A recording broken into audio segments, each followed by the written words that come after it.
struggle to see through a problem, using a little bit of contrast comparison is your friend. Hi, I'm Tricia Edwards, and I am going to share with you creative principles that I have used as a creative, working as a fashion designer, as an educator who taught creatives, and I've done many different kinds of creative projects.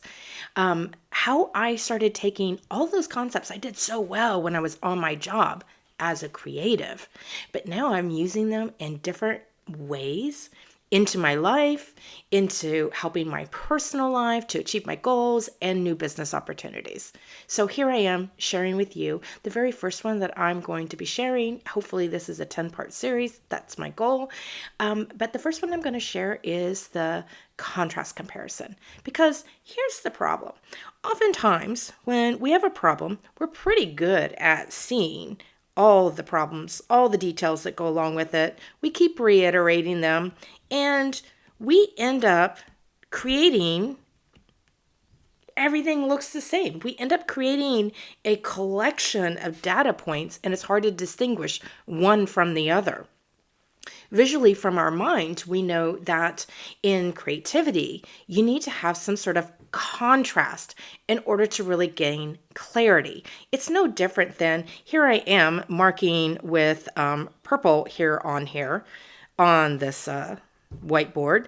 And if I put the letter H on here, the reason why you can see it is because the purple and the white are contrasting. Now, if I were to choose a different color and pick something that was much more similar to the white and make an H, I'll make one right next to it. It's much harder to see, right? Because there's no contrast. So the next time that you are stuck in, I can't find a solution, all I see is all the reasons why this doesn't work, it's so frustrating, there's no way out, I want you to go the opposite, super high contrast. So that means I think of it as I'm going to make squares instead of circles. I'm going to turn some of these.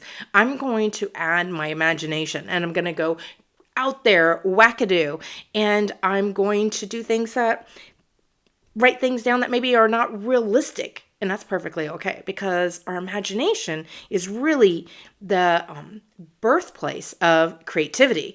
To create anything, it has to come from our imagination.